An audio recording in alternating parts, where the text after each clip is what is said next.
노동자 또는 자영업자는 아파도 쉴 수 없는 것이 현실인데요. 우리 국민들, 우리 노동자들은 좀 아프면 쉴 수 있는 때가 됐다 이렇게 생각하기 때문에 정부가 적극 앞장서도록 하겠습니다. 그린벨트 태릉 골프장 개발하는 겁니까? 공적인 개발을 통한 주택 공급의 한 방법으로 활용했으면 좋겠다고 생각을 하고 우리 중앙정부에 있는 주택 공급 TF와 지방자치단체인 서울시가 지금 협의를 하고 있는 그런 상태입니다.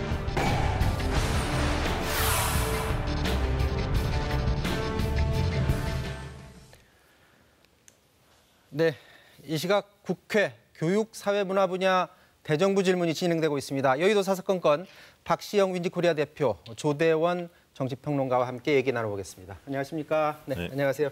자, 지금 교육사회문화 분야 대정부 질문이 진행이 되고 있는데요. 행정수도 이전 문제가 핫 이슈로 떠올랐었습니다. 영상 보고 얘기 나눠보도록 하겠습니다. 총님, 행정수도 이전 문제가 나왔는데 총 사업비를 얼마쯤으로 추정하십니까? 아직 그 행정수도 이전 계획이 만들어진 적이 없기 때문에 계산한 적이 없습니다. 국민 여야 합의를 거쳐서 국민적 공감을 거쳐도 이게 될까 말까 한데 정말 이게 중요하다면 지난번 대통령 연설할 때 여기서 말씀을 하셨어야 됩니다. 원내대표가 느닷없이 제기를 했죠. 부동산 정책의 실패에 따른 국면 전환용으로 이런 걸 제기한 걸로 저희들은 할 수밖에 없습니다. 충청도 주민들이 우리가 언제 행정수도 이전해달라고 했습니까? 하려면 제대로 해야 됩니다. 지금은 그 시기가 아닙니다. 우선 저는 그 수도 이전 문제하고 부동산 대책하고는 근본적으로 다른 사안이다. 수도 이전 얘기를 하는 것이 무슨 부동산 대책의 일환으로 얘기하는 거다라고 인식하고 있다면 그것은 좀 다른 인식이 아닌가 이렇게 보고 있고요. 자, 이명수 미래통합당 의원, 충남 지역에 기반을 둔 야당 의원인데 왜 민주당이 이렇게 느닷없이 이 화두를 꺼내느냐, 자기도 반대한다. 지금 이 얘기예요? 아니 근데 애꿎은 왜 충청도민들이 반대하는 것처럼 이야기합니까? 본인은 그렇게 생각하지만 여론조사 보면 충청도민들은 찬성률이 훨씬 높던데요. 네.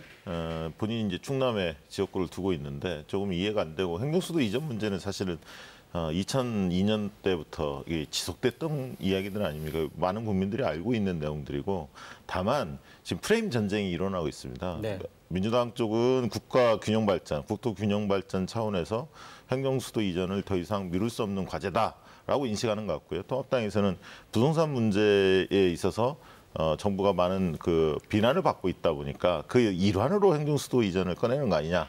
이런 식으로 이제 프레임 전쟁을 하고 있는데 조만간에 아마 정부가 7월 말쯤에 공급 대책을 내놓는다 하니까 그 공급 대책의 결과를 보면 아마 이제 이런 어떤 부동산 정책의 일환이 아닌가 하는 의구심 부분들은 많이 줄어들 수도 있겠다라고 싶고요. 지금에 있어서 그 수도권 집중 현상은 갈수록 심해지고 있기 때문에 지방 소멸 위기가 실질적으로 있습니다. 우리가 그동안에 간과했던 예를 들면 기후 문제 간과했다 보니까 전염병 이런 문제들이 커지지 않습니까? 예측하지 못했던 문제들이. 마찬가지로 지금의 지방의 문제를 해결하지 못하면 앞으로 10년, 20년 뒤에 우리는 더 큰 어려움에 빠질 수밖에 없다는 생각이 듭니다. 지금 말씀하실 때 이제 프레임 전쟁이었다. 그리고 미래통합당이 이 부동산 문제로 프레임을 짰다고 했는데 이게 사실은 김태년 원내대표가 그 연설을 하면서 수도권 부동산 문제를 아니죠. 처음에 이제 국가 균형 발전 얘기하다 이제 부동산 문제가 뒤에 나온 얘기지. 네. 방점이 부동산 문제의 방점이 찍힌 건 아니었습니다. 연설문 들어보면. 네. 어떻게 생각하세요? 프레임 전쟁은 뭐 여당이 잘하죠. 현 여당이 너무 잘하고 이런 거 막 굵직굵직한 이슈들 치고 나올 때마다 제가 느끼기를 야 정말 그 여당이라서 저렇게 잘하는 건지 더불어민주당 원래 저래 잘하는 건지 싶을 정도로 그동안 야당이 각종 제기했던 그 작은 이슈들은 다 묻혀버려요. 네. 그래서 야당이 이제 이걸 갖다가 행정수도 이전을 갖다가 반대하면 충청표심 날아가고 또 찬성을 하자니 그동안 해온 말들이 있고 그동안 또 입장 그 정강으로 이렇게 견지해온 입장이 있다 보니 참 난처한 상황이 있다. 근데 행정수도 이전 해야 됩니다. 제가 봐도. 그리고 국가 균형 발전하자는 거 다 좋고. 근데 늘 현 여당이 와서 각종 정책이나 뭐 이런 부분들이 주장들이 불신을 받고 있는 이유가 뭐냐. 연속성, 일관성이 없기 때문. 그리고 가장 큰 거는 진정성이 없기 때문이라고 국민들이 바라보고 있기 때문에 현 정부 여당에서 무슨 정책을 얘기해도 그게 시장에서 사회에서 안 먹히는 거예요. 네. 그래서 정치는 타이밍의 예술이라는데 이 정부에서 과연 행정수도 이전 이런 거 제2행정수도 건설 이런 것들을 얼마나 자주 얘기했는지 제가 인터넷 찾아보니까 2010년 초반까지 있고 그 이후로 인터넷 검색이 없어요. 최근 들어가지고 인터넷 그 기사나 내용들이 폭증하고 있고 그냥 그동안 자기들도 관심이 없다가 아닙니다. 이제 이 문제가 나오니까 끄집어 나온 거죠. 이게. 지난 그 20대 국회 마지막에 개헌 논의를 할 때 현 정부 들어와서 네. 개헌이 굉장히 화제였지 않습니까? 네. 그때 국가균형발전 행정수도 관련된 내용들이 상당히 많이 포함돼 있었습니다. 그래서 네, 그렇죠. 그 부분은 바로잡을 필요가 있습니다. 근데 개헌 얘기가 나올 때 포함이 됐었는데 지금 야당 쪽에서 나오는 얘기는 이걸 화두로 꺼내서 계속 토론을 한다든지 국민 공감대를 이루지 못했던 것 아니냐라는 얘기를 하는데 그렇다면 민주당 입장에서는 앞으로 이거를 국민 공감대 얻기 위해서 어떤 많은 토론이 있을까요? 실질적으로 행정수도 이전에 대해서는 준비가 많이 돼 있죠. 오래된 과제고 그다음에 최근에 이제 국회의사당 세종 분원 문제들도 몇 년째 지속이 됐었고 최근에 이제 용역을 하는 것으로 알고 있는데요. 저는 이제 방법론에 대해서 어떤 방법론을 선택할 건가 거의 그 단계까지 와 있는 것 같습니다. 이걸 네. 개헌 사항인지 아니면 여야가 합의해서 뭐 특별법 같은 걸 만들 건지에 대한 이제 방법론으로 옮겨가 있고 물론 이제 통합당이 어떤 입장을 공식적으로 낼 거냐 이 문제는 있죠. 만약에 통합당이 반대를 한다면 이제 국민들이 어떻게 반응할 건지 국민 여론을 등에 업고 민주당이 개헌할 건지 근데 원포인트 개헌하기도 좀 부담스럽거든요. 결국은 특별법 형태로 가지 않을까 그렇게 예상을 해봅니다. 이 문제가 이제 부동산 대책 나오고 이 얘기가 나왔어요. 그래서 이제 지금 우려되는 사항은 혹시 세종시 쪽으로 부동산이 좀 들썩일 것 아니냐라는 우려의 목소리도 사실 있긴 하거든요. 아니 그런 부분들은 어떤 정책을 추진하든 일부 부작용들은 나타날 수밖에 없습니다. 네. 뭐 이걸 10년 뒤에 하든 5년 뒤에 하든 어떤 수용지에 관련돼서 조금 들썩거리는 건 있을 수밖에 없는데 네. 더 큰 어떤 이득이 있다면 그걸 과감히 결행을 해야 하는데 지금 사실 많은 정부 부처가 이미 세종시에 자리 잡고 있기 때문에 국회의사당 내려오라는 얘기는 굉장히 많은 요구들이 있었습니다. 왜냐하면 행정력이 너무나 낭비되고 있거든요. 네. 비용적인 측면, 시간적인 측면 공무원들 계속 서울로 올라와서 회의하고 이렇게 하고 있습니다. 굉장히 행정의 비효율성이 크게 문제가 되고 있기 때문에 이참에 이 문제는 야당도 좀 전향적으로 입장을 정리해서 뭔가 결행이 됐으면 좋겠다는 네, 생각이 일부 듭니다. 부작용이라고 말씀하시는 거는 아직도 상황 파악이 제대로 안 된 것 같고요. 이 벌써 세종시의 집값이 들썩여가지고 땅값이 다 올랐다는 거 아닙니까? 1억씩 일주일 사이에. 그러면 뭐든지 좀 준비를 할 때 좀 치밀하게 준비를 하고 이렇게 전격적으로 시행을 해야지. 이건 뭐 뜬금없이 이렇게 찔러보고 저렇게 찔러보고 여론 반응만 갖다 고치고 이런 걸 보고 정부 여당이 지금 현재까지 전 국민들한테 코로나 방역도 잘하고 뭐 다 잘해가지고 점수를 많이 받고 있었는데 이것 때문에 국민들이 지금 부동산 때문에 폭발하는 거 아니에요. 그 국민들이 압도적으로 밀어줬던 정당인데 왜 최근 들어와서 이렇게 현 정부에 대해서 불만이 많고 국민 지지율이 폭락하는지 그 부분에 대해서 좀 진심으로 열린 마음으로 좀 받아들이시기를 근데 호소드리고 싶습니다. 이거를 어떻게 야당의 동의를 구하거나 아니면 법을 만들지 않고 개헌 상황까지도 가 있는데 어떻게 이게 전격적으로 시행이 가능하겠습니까? 어차피 이야기가 흘러나오고 국민 공감대가 형성될 수밖에 없는 그런 과정을 겪어야 한다는 거죠. 아니 때문에 좋아하시는 거 있잖아요. 그런- 수기민주주의, 민주당이 좋아하는 거. 자, 수기 민주주의하면 그러면 그 과정에서 어쨌거나 이제 집값이 흔들 화두를 이제 꺼냈으니까 앞으로 우리 사회가 여기에 대해서 많은 논쟁, 토론이 있을 것 같고요. 지금 그 대정부 질문하는 것과 동시에 그 인사청문회도 있는데 사실 어제 이인영 통일부 장관 후보자 관련해서 청문회가 있었습니다. 그런데 이제 어제 청문회에서 또 관심을 받았던 사항이 태영호 의원, 그러니까 탈북자 출신이죠. 태영호 의원이 과연 어떤 질문을 하고 그리고 화두를 꺼낼 것인가라는 관심을 받았는데 여기서 사상 검증 논란이 일었습니다. 이후에 민주당의 김부겸 전 의원이 SNS에 일침을 가하는 글을 올렸는데요. 잠깐 보시면요. 자, 이인영 후보자가 없었으면 태영호 의원이 국회에 설 수 있을까요? 라고 하면서 본인이 어제 그 태영호 의원이 한 발언에 대한 본인의 생각을 글로 올렸고 뭐 김부겸 전 의원 외에도 많은 민주당 의원들이 여기에 대해서 본인의 생각들을 뭐 방송 같은 데 나와서 많이 얘기를 했고요. 근데 여기에 대해서 미래통합당 쪽에서는 왜 이렇게 민감하게 이 사항을 받아들이냐, 충분히 할 수 있었던 질문 아니냐 하면서 각자 의견들을 내놓고 있습니다. 지금 김기현 의원이 방송에 나와서 오늘 한 말입니다. 막 벌떼처럼 달려들어서 여당이 공격하는 걸 보고는 너무 민감하다. 이렇게 생각했다. 통일부 장관이 되는 사람이다. 대한민국 정체성 지키고 또 김일성, 김정일에 대해서 충성맹세를 한 사실이 있는지 여부가 의심되는데 아니라고 하면 되는 것 아니냐라고 하면서 뭐 이렇게 민감하게 받아들이냐 이런 반응이었었거든요. 네. 어떻게 저는, 민감한 반응이라고 보십니까? 저는 뭐 딱 그 발언을 들었을 때 우리가 지금 2020년대에 살고 있는데 80년대 와 있는 듯한 그런 착각을 좀 가지게 됐어요. 발언들을 들어보면서 이거는 정말 우리 국민들, 우리 체제에 대해서 너무 얕잡아 본 게 아닌가, 태용호 국회의원께서 네. 그런 생각이 들었고요. 굉장히 저급한 색깔론이었다. 그리고 원색적 발언들을 들으면서 많은 국민들이 불편해했을 거라고 생각을 합니다. 네. 이분이 이제 탈북자이신데 어쨌든 북한 체제에 대해서 비판하는 건 당연히 할 수 있겠죠. 근데 일각에서는 그런 얘기도 나옵니다. 오히려 태영호 저 의원의 사상 검증을 해야 하지 않느냐라는 우스갯소리가 나올 정도로 왜 탈북했는지 이유를 좀 알고 싶다. 이런 얘기까지 좀 나올 정도로 그리고 통합당 내에서도 좀 양식 있는 분들은 이렇게 우리 정치가 후진적으로 가면 안 된다. 답답함, 불쾌함 이런 것들을 또 토로했다는 기사들도 저 접했습니다. 네. 그래서 통합당 내에도 건강한 분들이 많이 있기 때문에 적어도 이게 우리 국민들의 수준이라는 게 있는데 이 20년 전, 30년 전으로 퇴행적으로 가서 되겠는가 이런 생각이 듭니다. 자, 수십 년 전 발언을 지금 문제 삼고서 태영호 의원이 이런 얘기를 했어요. 어떻게 보셨어요? 뭐 저는 태영호 의원이기 때문에 그런 말을 할 수 있었다. 저는 그렇게 생각합니다. 만약 육사를 나온 제가 네. 당신 말이야 뭐 사상 검증해봐야 돼 이렇게 얘기하면 이건 완전히 잘못된 거죠. 시대착오적인 거고 완전히 욕먹어서 싼 거고 경찰 출신이나 뭐 이런 공무원 출신이 그런 말 했다면 그렇지만 이분 같은 경우에 이 북한 독재 치하에서 정말 주체 사상으로 이 국민들이 북한 주민들이 고통받고 억압받는 모습을 다 보고 탈북한 분 아닙니까? 그래서 이런 부분에 대해서 자기는 가장 크게 생각했고 그 부분에 대해서 국회의원으로서 이인영 장관에 대해서 통일부 장관이니까 이분이 딴 데 장관도 아니고 그래서 한번 물어봤는 건데 그게 이제 우리 시각에서는 좀 시대착오적이라고 볼 수 있는데 마찬가지로 이 민주당의 반응이 보니까 태용호의 사상 검증을 해봐야 되겠다. 그러면 태용호 의원이 우리 시각에서 좀 이렇게 좀 안 맞아 보이고 좀 뒤떨어져 보인다면 민주당이 지금 반응하는 것도 똑같이 태용호 수준으로 놀고 있는 거예요. 그래서 이걸 보고 너무 안타깝다는 생각이 듭니다. 그러니까 태용호 의원에 대해서 사상 검증이라는 측면은 뭔 얘기를 하냐면 탈북의 동기 배경에 대해서 여러 의혹들이 제기된 게 사실 있었습니다. 근데 이제 그런 부분들에 대해서 제대로 검증이 안 됐다. 이런 어떤 그 제기들이 있기 때문에 그런 것이 무슨 사상적인 게 아니라 탈북의 배경이 도대체 뭐냐. 왜냐하면 개인적인 일탈 이런 얘기들이 계속 흘러나왔기 때문에 그런 제기가 있지 않나 싶습니다. 네.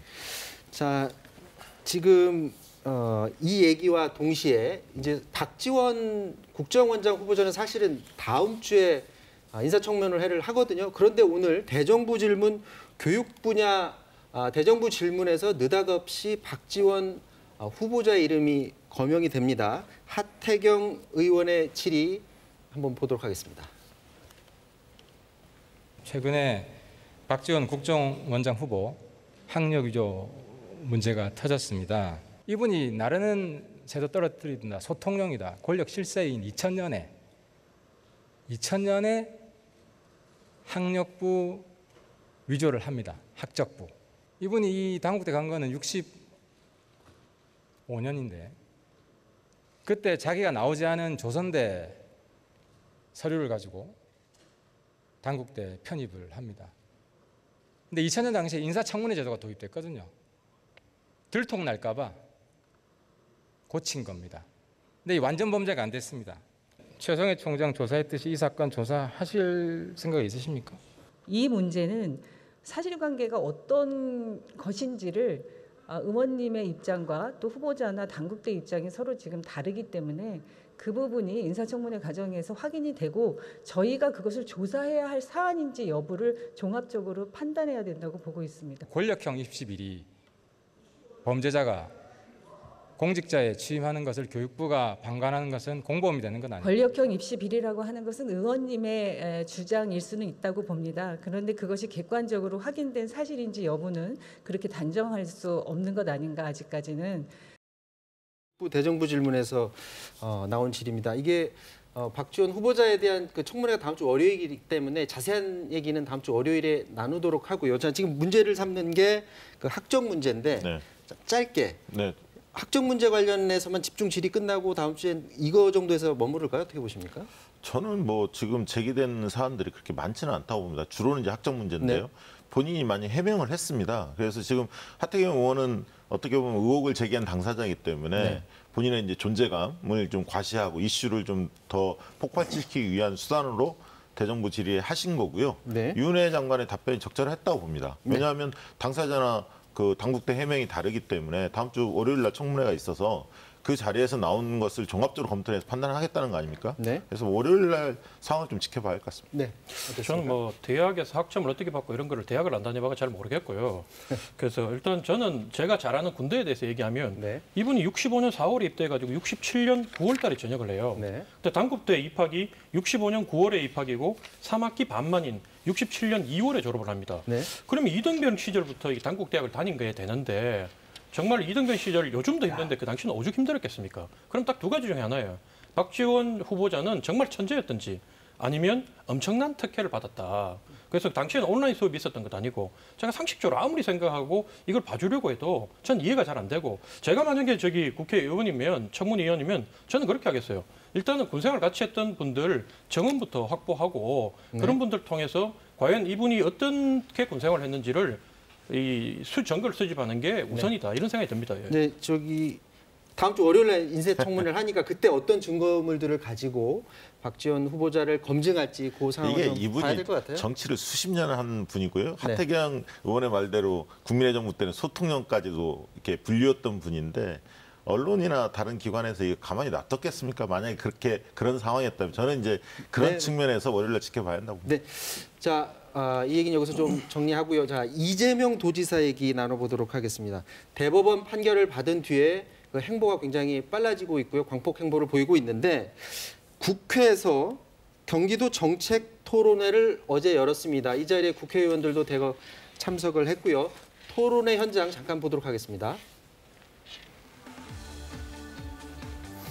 이재명 경기도지사 경기도의 소재 부품 장비 산업 육성 토론회를 열었는데 장소를 국회로 잡았습니다.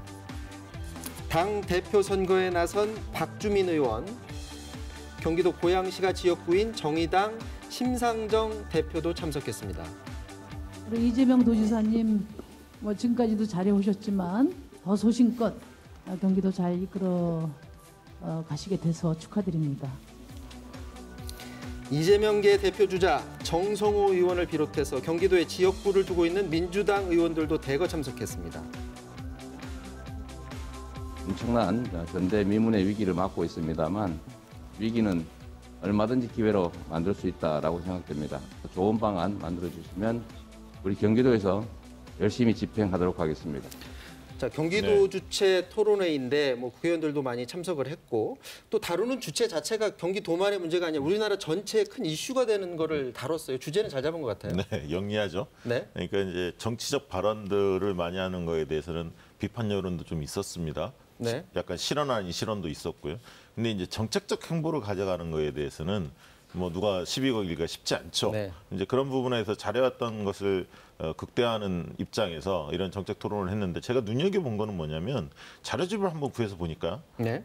거기에 33분의 현역 국회의원들이 축사를 보내왔습니다. 아, 근데 그래요? 그중에는 통합당 정의당 의원들이 몇 분 계셨었습니다. 네. 그게 좀 눈에 띄었고요. 그만큼 정치적 무게감이 좀 달라졌다. 이재명 지사의 확실히 무죄 판결 이후에 대선 지지도도 좀 뛰셨지 않습니까? 그래서 여러 가지 측면에서 최근에 이제 존재감을 좀 과시하는 것 같습니다. 네. 예, 뭐 박지원 아닙니다. 이재명 지사를 보면 어쨌든 완전 힘을 받으신 것 같고 저는 이런 행보를 보면서 이재명 지사가 이번 재판 결과를 통해서 많은 것을 느끼셨다. 정치적으로 이제 새로운 모멘텀을 맞았다. 저는 이렇게 보는 게 이분이 딱 느끼기를 자기도 표현하기를 지옥에서 돌아왔다 그랬잖아요. 네.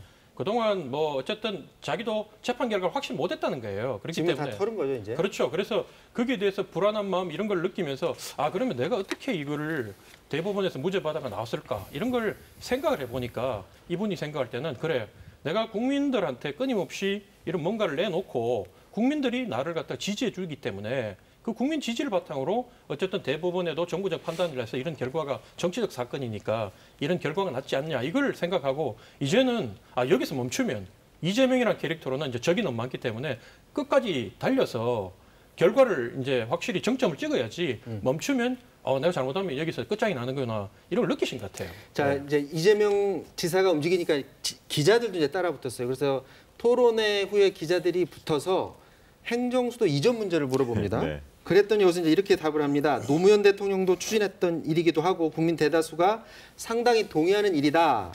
행정수도 이전이 어려우면 제2 행정수도 형식으로 문제를 접근할 수 있다.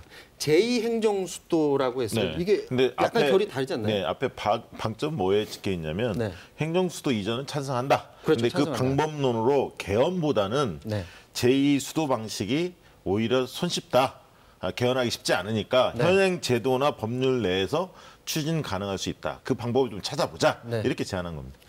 그러면 그렇다고 하더라도 방점은 거기에 찍혀 있다고 하더라도 어쨌거나 다른 대안을 낸 거잖아요. 아니 그러니까 이제 똑같은 목적을 이룰 수 있는데 네. 다만 그거를 손쉽게 가자.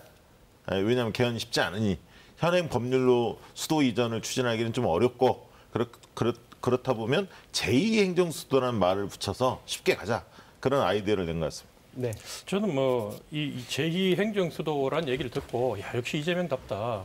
이재명의 그 순발력과 기발함을 순발력이 있었어요. 그렇죠. 이게 왜냐하면 이게 이제 행정수도를 옮기자 하니까 야당에서도 이게 뭐 정부 옮기고 그 의사당 옮기고 KBS 옮기고 서울대 옮기고 다 옮긴다 그러니까 이게 겁이 나는 거예요. 이제 감당이 안 되고.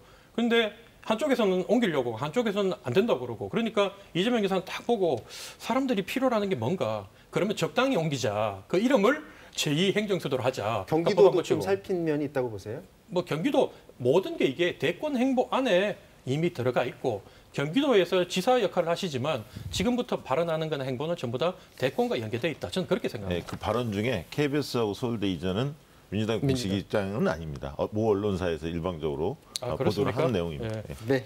지금 그 서울시장, 부산시장 그 무공천 원칙 관련해서 본인의 소신 밝힌 것과 관련해서 이게 사실 논란이 됐었어요.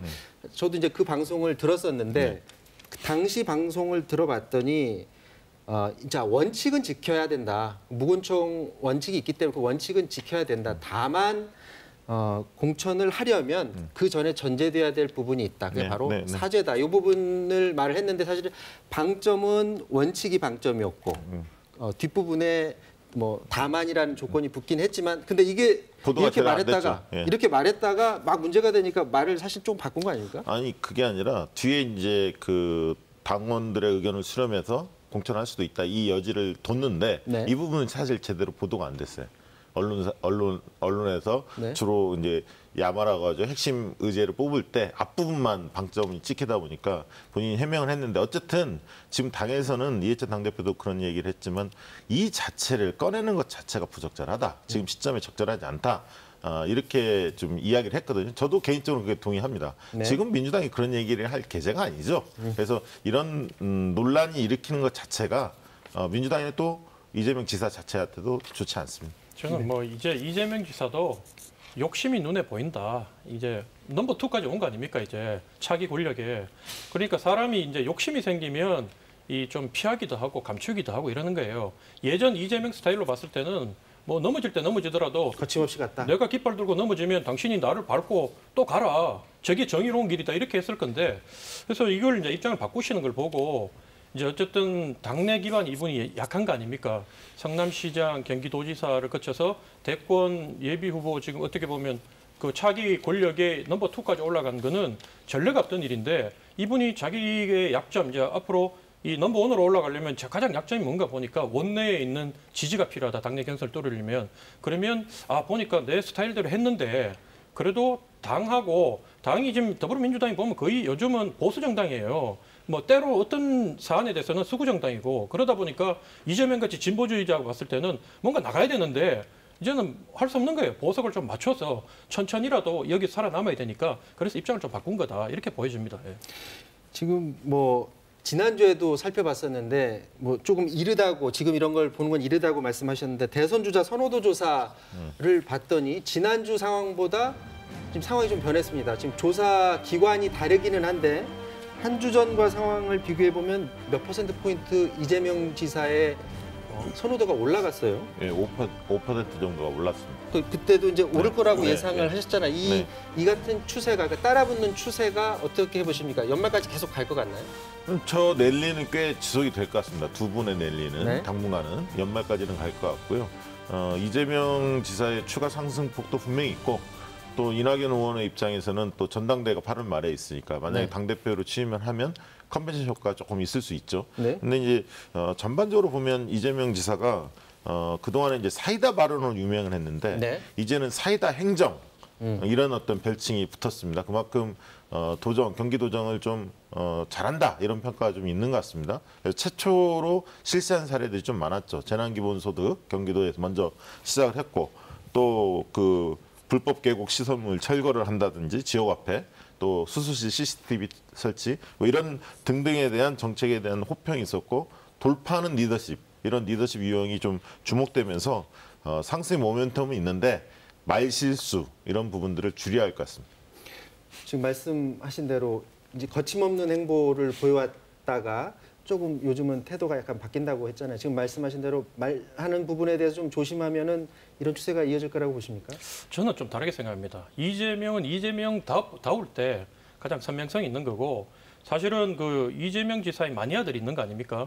이분이 지금 뭐 18점 몇 프로 나온다고 큰 의미는 없고요. 제가 봤을 때. 왜냐하면 이분이 지난번 더불어민주당 대선 경선에서 21.2%를 얻어가지고 3등을 했어요. 그러니까 이재명 지사의 그 지지층이 어쨌든 한 20% 초반대는 있는 거고 이걸 25% 이상으로 끌어올려가지고 돌파를 하려면 과연 시대 정신이 뭔지를 알고 그 시대 정신 더불어민주당으로 체험받지 못하는 그 더불어민주당의 주류 후보인 이낙연으로는 도저히 안 된다고 생각하는 부분을 건드려줬을 때 중도층들이 움직이는 거지 이렇게 몸보신을 하다 보면 2등 차이가 많이 나는 2등을 할 것 같아요. 앞으로. 네.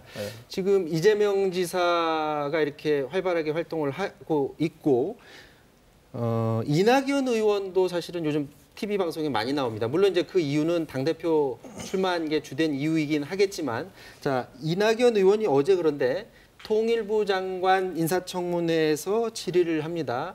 이 질의 장관 잠깐 보고 얘기 나눠보도록 하겠습니다.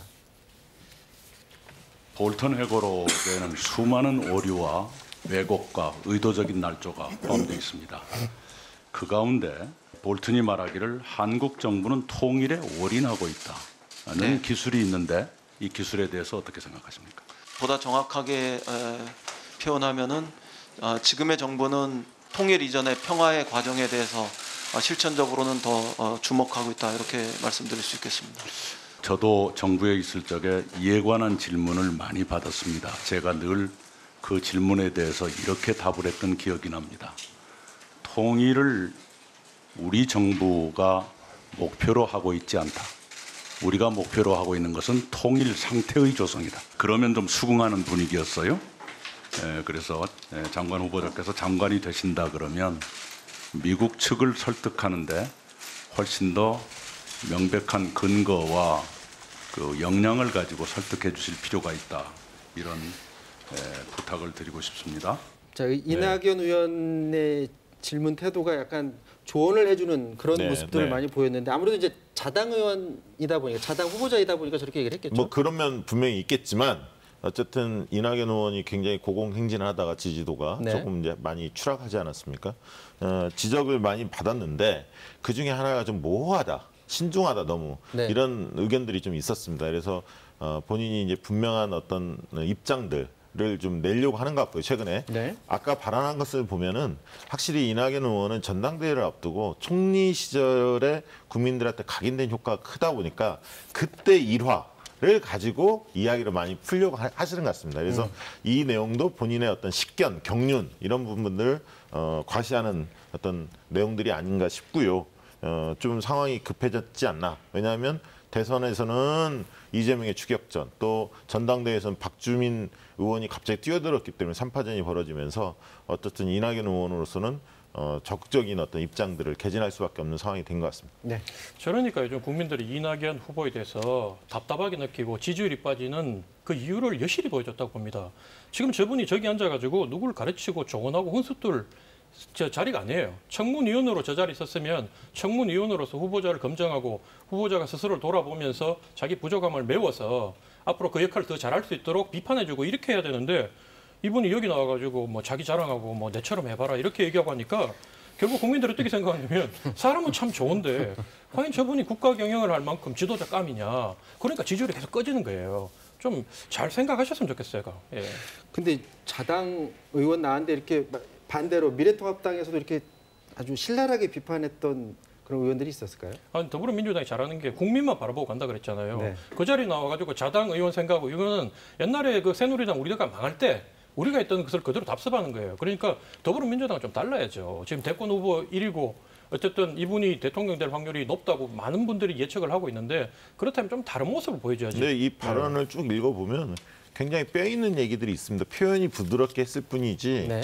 목표를 어디에 두느냐, 예를 들면 통일에 두느냐, 평화에 두느냐라는 부분들을 명확히 좀 짚어줬거든요. 나름대로는. 그래서 저는 표현이 그렇게 거칠게 안 했을 뿐이지 뼈 있는 얘기를 하신 게 아니겠어요. 근데 국민들은 그 깊은 얘기까지 몰라요. 국민들 같은 경우에 지금 드러난 걸 보고 얘기하는데 국민들이 바라봤을 때는 야 이러면 안 되는데 그러니까 또 이낙연 의원 좋아하시는 분들은 안정감 있어서 좋아하시는 분들도 있잖아요. 저도 뭐 예. 안정감 있어 참 좋아하는데 네. 근데 이런 부분은 좀 아쉽다 이런 생각이 듭니다. 자, 이낙연 의원 뭐 이전에 총리 시절부터 워낙에 신중한 언행을 유지해 왔는데 과연 당대표 출마해서 이제 방송에도 많이 나오고 있습니다. 어떤 태도를 보일지 혹시 더 이전보다 적극적으로 나오실지 한번 지켜봐야 될 것 같습니다. 자, 이 얘기는 여기서 마치도록 해야 될 것 같습니다. 지금까지 조대원 정치평론가 박시영 윈지코리아 대표와 함께했습니다. 고맙습니다. 네.